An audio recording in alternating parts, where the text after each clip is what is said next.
ঢাকা বিশ্ববিদ্যালয়টি ছিল আমাদের জন্য এক প্রকার মরুভূমি, কারণ আমরা তো প্রকাশ্য রাজনীতি করেছি। এটা অবশ্যই এটা নিয়ম করতে হবে যে অনাবাসিক শিক্ষার্থীরা, নারী শিক্ষার্থীরা মেয়েদের হলে অবশ্যই ঢুকতে পারবে। একটা সিটের মধ্যে সিঙ্গেল সিটে 2 জন থাকে, তার উপর আবার কি জানি সিট থাকে, ওইটার মধ্যে আরো 2 জন থাকে। এত কষ্ট করে থাকে মেয়েরা, শতভাগ আবাসিক করতে হবে, শতভাগ আবাসিক। আবিদ আপনার কাছে জানতে চাচ্ছিলাম, আমি আবারও রিপিট করি, আমরা চাচ্ছি ছাত্রদের জন্য আপনারা কোন কোন দল কি করবেন আমরা সেগুলো নিয়ে কথা বলতে চাই, সেগুলো জানাতে চাই। আর তার আগে জানতে চাই আপনারা কোনো যে চমকের কথা বলা হচ্ছে, একটা চমক হয়তো আসবে ছাত্র দলের পক্ষ থেকে, সেটি কি কোনো জোট হবে কিনা? বাকশাসের সঙ্গে হতে পারে বা অন্যান্য স্বতন্ত্র জোট আছে এদের সঙ্গে হতে পারে। দেখেন, বাংলাদেশ জাতীয়তাবাদী ছাত্রদল দীর্ঘ দুঃশাসনে তাদের জীবনের সর্বস্বটুকু বিলিয়ে দিয়ে মাঠে ছিল নিঃসন্দেহে, এবং আমাদের বাংলাদেশ জাতীয়তাবাদী ছাত্রদলের প্রত্যেকটা নেতাকর্মী যোগ্য। তো এখন আপনারা দেখেছেন ইতিমধ্যেই অনেক সংগঠনই তার নিজের নামে কিন্তু সে নির্বাচনী প্যানেল ঘোষণা করতে পারে নাই, সে অনেক নামে প্যানেল ঘোষণা করেছে। তো আমরা ইতিমধ্যে দেখতে পাচ্ছি অনেকে আমাদেরকে বলছে আমরা ভিন্ন নামে যাব নাকি নিজের ছাত্রদলের নামে যাব। দেখেন, যে যারা বাংলাদেশের স্বাধীনতাকে 5 আগস্ট পরবর্তী সময়ে বাংলাদেশের স্বাধীনতাকে ওন করে না, তাদের আমরা যে আচরণে যতটুকু দেখতে পেরেছি, তো তাদের পক্ষে হচ্ছে যে তাদের নামে, তাদের যে নিজস্ব নাম, সে নামেও কিন্তু তারা প্যানেল করতে পারেনি। তো বাংলাদেশ জাতীয়তাবাদী ছাত্রদল বাংলাদেশের হচ্ছে যে দীর্ঘ দুঃশাসনে এই ছাত্রদলের নেতাকর্মীদের সাহস এবং রক্তের উপরে, এই অনুভূতিটার উপরে দাঁড়িয়ে কিন্তু এই বাংলাদেশের সার্বভৌমত্ব টিকে ছিল, যার ফলশ্রুতিতে আমরা কিন্তু এই বাংলাদেশ জাতীয়তাবাদী ছাত্রদল একটা হচ্ছে যে আপনার হচ্ছে যে গৌরবের নাম, যার ফলশ্রুতিতে আমরা এই নামেই প্যানেল করব। চমক কি আছে সেটা আপনারা পরবর্তীতে দেখতে পারবেন যখন সেটা ডিক্লারেশন জোট হতে পারে কিনা কোনো জোট, সেটা সময় বলে দিবে। যতটুকু আমি জানি ততটুকু এখনো পর্যন্ত আমাদের জোটে যাওয়ার কোনো সম্ভাবনা আলটিমেটলি নাই। এখন ফরহাদ একটু আগে বললো যে ভালো কিছু প্রদর্শন করতে, আমরা ছাত্র সংগঠনে ভালো কিছু প্রদর্শন করবো। দেখেন, ভালো কিছু প্রদর্শন করব, এই যে আমরা যে রাজনীতিতে কেন এসেছি, দীর্ঘ দুঃশাসনে হাসিনার যে রাজনৈতিক অপসংস্কৃতি, এগুলোকে মোকাবেলা করে 2016 সালে বিশ্ববিদ্যালয়ে ভর্তি হওয়ার পর থেকে আজও পর্যন্ত আমরা কিন্তু রাজপথে রয়ে গেছি। 5 আগস্ট পরবর্তী সময় এই রাষ্ট্রে কোনো অনধিকার চর্চা করিনি। পরের দিন থেকে মসজিদ, মন্দির, থানাগুলো পাহারা দিয়ে রাষ্ট্রের স্থিতিশীলতার জন্য নিজেদেরকে আমরা বিলিয়ে দিয়েছি। আজও পর্যন্ত গণতন্ত্র এবং ভোটাধিকার ফিরিয়ে জন্য রাজপথে রয়ে গেছি। তো এখন যে ভালো কিছুর মানে কি, একের পর এক বিশ্ববিদ্যালয়গুলোতে বাংলাদেশ জাতীয়তাবাদী ছাত্রদলের বিরুদ্ধে মব সৃষ্টি করা হয়েছে। ঢাকা বিশ্ববিদ্যালয়টি ছিল আমাদের জন্য এক প্রকার মরুভূমি, কারণ আমরা তো প্রকাশ্য রাজনীতি করেছি। কারণ আমাদের নেতা হুট করে গোপন থেকে এসে বলতে পারবে না ছাত্রদলের আমি সদস্য। প্লিজ ইন্টারাপ্ট করার দিয়ে না, সময় নেই, আমাকে একটু কথা বলতে দেন। এখন এসে বলতে পারবে না যে আমি ছাত্রদলের সদস্য। সুতরাং আমার প্রত্যেকটা ছেলে মেয়ে প্রকাশ্য রাজনীতি করার কারণে হলে থাকতে পারেনি। বিহাইন্ড দ্য সিনে গুপ্ত সংগঠন ছাত্রলীগের ভিতরে থেকে ছাত্রলীগ যতটুকু অপকর্ম করেছে, এই অপকর্মের সাথে এরাও জড়িত ছিল। এরা কিন্তু পরবর্তীতে শিবির হিসেবে নিজেদেরকে আত্মপ্রকাশ করে হলগুলোতে তাদের আধিপত্য বিস্তার করেছে, যেখানে আমরা ছাত্রদল ক্যাম্পাসে মরুভূমি আমাদের। আপনি যদি ভিপি হন ঢাকা বিশ্ববিদ্যালয়ের ছাত্রছাত্রীদের জন্য কি করবেন? আমরা পিছনে যেতে চাই না। দেখেন, যদি ঢাকা বিশ্ব এখনো পর্যন্ত এটা নিশ্চিত না, আমার সংগঠন যাকে দিবে, ফর্ম আমি কিনেছি, আমার সংগঠন যাকে দিবে তার পক্ষে, যদি সেটা আমি হই আমার পক্ষে তারা কাজ করবে, যেটা অন্য কেউ হয় আমরা সম্মিলিতভাবে তার পক্ষে কাজ করব। যদি ব্যক্তি আবিদ, যদি ওই রকম সুযোগ হয়, তাহলে মনে রাখবেন যেহেতু ঢাকা বিশ্ববিদ্যালয়ে আমি ভর্তি হয়েছিলাম 2016 সালে, প্রতিকূল পরিস্থিতিগুলো আমরা দেখেছি। ঢাকা বিশ্ববিদ্যালয়ের একটা স্টুডেন্ট যখন ঢাকা বিশ্ববিদ্যালয়ে ভর্তি হয়, যে রাজনৈতিক যে অপসংস্কৃতি, এই অপসংস্কৃতিগুলো বিশ্ববিদ্যালয়ের পরিবেশের উপরে মারাত্মক লেভেলের প্রভাব ফেলে। তো যার ফলশ্রুতিতে আমার যেটা ইচ্ছা সেটা হচ্ছে একটা স্টুডেন্ট যখন বিশ্ববিদ্যালয়ে চান্স পায়, তার বিশ্ববিদ্যালয়ে চান্স পায়, সেখানে ছাত্র সংগঠনগুলো তার কাজ হবে তার পড়াশোনা, গবেষণা, সহশিক্ষা, একজন শিক্ষার্থীকে পরিপূর্ণ ব্যক্তিত্ব সম্পন্ন এবং দেশপ্রেমিক হিসেবে গড়ে তোলার জন্য যা যা প্রয়োজন সবটুকু করার। যদি আপনাদের প্যানেল জিতে আসে, ছাত্র শিবির মানে সুনির্দিষ্টভাবে কি কাজ করবে? সুনির্দিষ্ট কয়েকটা ব্যাপার, একটা হচ্ছে রিসোর্স, আমার যে রিসোর্সগুলো আছে ঢাকা বিশ্ববিদ্যালয়ের অ্যালামনাই রিসোর্স, আমাদের বলতে টোটাল ইউনিভার্সিটির রিসোর্স, সেই রিসোর্সকে সিরিয়াসলি ইউটিলাইজ করা, কয়েক ক্ষেত্রে করার মতো আছে। বিশ্ববিদ্যালয়ের অ্যালামনাই রিসোর্স, আমাদের সাংগঠনিক রিসোর্স, অন্যদের সব আমাদের সহ সবার রিসোর্সকে ইউটিলাইজ করা, এটা অনেকভাবে করা। যেমন ধরেন ঢাকা বিশ্ববিদ্যালয়ের বাসগুলো এখন পার্মানেন্ট না, ওই যে ভাড়া করা, আজকে ট্রিপ ওইটা সলিউশন নাই। আপনি আজকে বসে বাজেট করলে এবং সব ইউনিভার্সিটির সব রিসোর্সকে ইউটিলাইজ করলে একসাথে সব বাস কিনে ফেলা যায়, পার্মানেন্ট বাস রাখা যায়, সিম্পল ব্যাপার। কিন্তু কেউ এটা করে না কেন? ওই যে পরিবহনে যিনি থাকেন তার মাথায় ঘুরে, যদি বাসগুলো যদি আমি না কিনি তাহলে কদিন পর চাকা পাল্টানো যাবে, ভাড়া চুক্তি করা যাবে, আমি টাকা পাবো, এই করবো সেই করবো। অথচ আমি কনফিডেন্ট শুধু যদি আমার অ্যালামনাইকে আমি কাজে লাগাই বা আমি নির্বাচিত প্রতিনিধি বিশ্ববিদ্যালয়ের প্রশাসন যদি অ্যাপ্রুভ করে, সবগুলো বাস কিনে দেওয়া পসিবল, এবং বাসগুলোর মধ্যে দিয়ে বিশ্ববিদ্যালয় আর ওই যে বাজেট চুরি বারবার এটা করা ওইটা করে হবে না।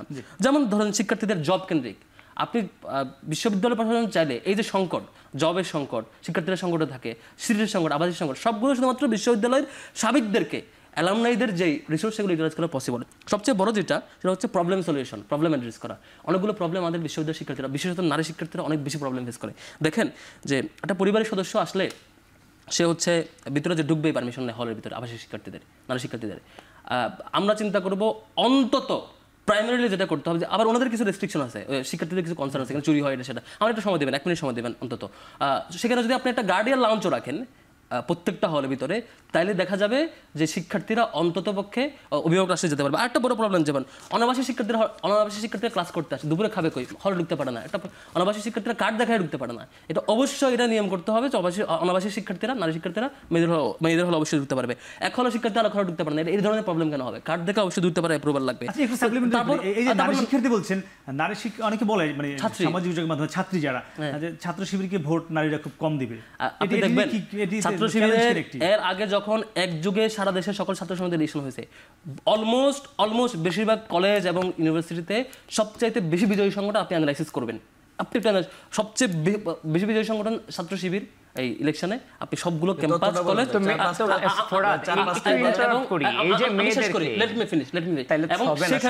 আমি আপনাকে ডিস্টার্ব করি নাই, এবং সেখানে সবচেয়ে বেশি ভোট পাইছে মানে ছাত্রী বন্ধু। এবারও আমরা কনফিডেন্ট, আমরা বরং ছেলেদের ভোট নিয়ে আমি কনফিউজড যে এখানে নানা স্টেকহোল্ডার আছে, বা ছাত্রী বোনদের ভোটের ব্যাপারে আমি মিনিমাম কনফিউজ।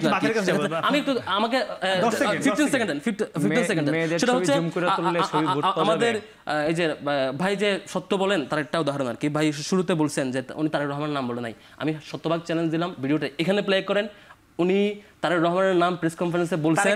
আমি শোনেন, আমি বলি নাই যে তারেক রহমান সরাসরি মনোনয়ন দিয়ে এই কথা বলেনি। জাতীয়তাবাদী ছাত্র দলের কেন্দ্রীয় নেতৃবৃন্দ এবং সাংগঠনিক অভিভাবক জনাব তারেক রহমানের পরামর্শেই এটা বলেছি। 5 সেকেন্ড হচ্ছে প্রকাশ্য রাজনীতি উনি অনেক বলছে।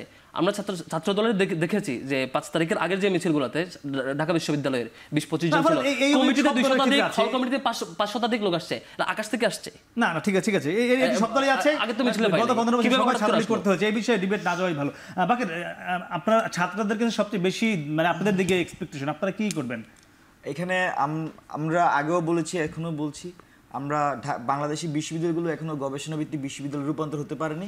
তো সর্বপ্রথম ঢাকা বিশ্ববিদ্যালয়কে আমরা এবারে ডাকসুতে আমাদের ইটেই থাকবে যে আমরা এই ঢাকা বিশ্ববিদ্যালয়কে একটি গবেষণা ভিত্তিক বিশ্ববিদ্যালয় রূপান্তর করতে চাই, এবং এই গবেষণা ভিত্তিক বিশ্ববিদ্যালয় রূপান্তর করার জন্য যে বিষয়গুলো শিক্ষার্থীদের আরও প্রয়োজন সেই বিষয়গুলো আমরা নিশ্চিত করবো। যেমন আমি যদি আপনাকে নাম ধরে বলি, আমরা মনে করছি যে আমাদের ওয়ান স্টুডেন্ট ওয়ান সিট, এই একটা আমরা পলিসিতে যাব। একটি স্টুডেন্ট মানে তার জন্য একটা সিট নির্দিষ্ট থাকবে। আমরা দেখি যে মেয়ে শিক্ষার্থীরা সবচেয়ে বেশি কষ্ট হয় ঢাকা বিশ্ববিদ্যালয়ে, একই সিটে 2 জন থাকে, ডাবলিং নিচে থাকে, আবার হলে মেয়ে শিক্ষার্থীরা একটা সিটের মধ্যে সিঙ্গেল সিটে 2 জন থাকে, তার উপর আবার কি জানি সিট থাকে, ওইটার মধ্যে আরো 2 জন থাকে।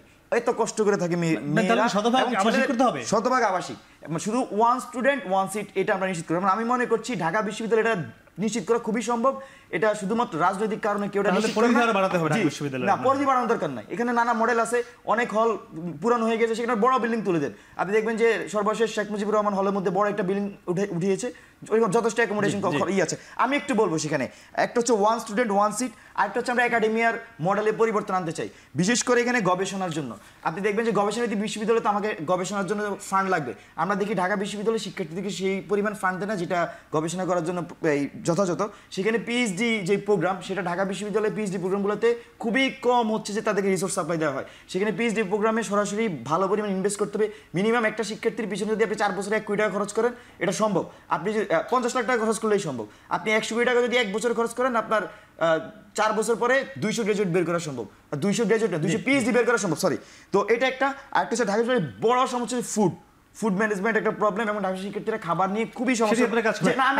আমার কথা শেষ হয়নি ভাই, আমাকে বলতে দিবেন আপনি। সেখানে ফুডের মডেল আমাদের কাছে আছে, বুথ সিস্টেম, আমরা ফুড মডেলে যাব। একটা প্রাইড হচ্ছে এনভায়রনমেন্ট এন্ড সিকিউরিটি। ঢাকা বিশ্ববিদ্যালয়ের পরিবেশ এবং সিকিউরিটি নিশ্চিতের জন্য আমরা কাজ করে যাচ্ছি এবং যাব। আর বিশেষত উইমেন ফ্রেন্ডলি বিশ্ববিদ্যালয় ঢাকা বিশ্ববিদ্যালয়। আমি দেখছি যে 5 আগস্টের পরে এখানে নানাভাবে নারীদেরকে মাদক বিরোধী করেও কিছু আছে। হ্যাঁ আমি তো সিকিউরিটি কথা বলছি, এনভায়রনমেন্ট এন্ড সিকিউরিটি। অবশ্যই মাদক সেখানে থাকবে না, জি, জি, উইমেন জি। ফ্রেন্ডলি একটা আমরা এনভায়রনমেন্ট তৈরি করতে বাকের যাচ্ছি। আসমাদ দিতে পারছি না, আমি দুঃখিত বাকের। আমরা একটু আবিদের কাছে সর্বশেষ ভাই, 10 আবিদ ভাইকে তো সেকেন্ড। আমার cigarette ধরতে গেলে এটা injustice আবিদ, হচ্ছে। আমরা দেখেছি জগন্নাথ হলে একটি সাধারণ শিক্ষার্থীদের ব্যানারে মিছিল হয়েছে। এই যারা ছাত্র শিবিরের ব্যানারে একজন চাকমা রয়েছে, সর্বমিত্র চাকমা সে জোটে। কেন দাঁড়ালো বা এই কারা কারা থাকবে না থাকবে নি, সেখানে আমরা দেখেছি সেই মিছিলের নেতৃত্বে ছিল ছাত্রদলের ওই হলের আহ্বায়ক মধুসূদন কুণ্ডু, ঋষিকেশ, সেখানে ছিল সদস্য সচিব প্রসেনজিৎ বিশ্বাস। সাধারণ শিক্ষার্থীদের ব্যানারে ছাত্রদলও চলে আসলো। সাধারণ শিক্ষার্থীদের ব্যানারে কি মিছিল হয়েছে, কখন হয়েছে, আমি অনলাইনে ছিলাম না আজকে, এই জন্য হয়তো বা এটা সম্পর্কে আমার ধারণা নাই।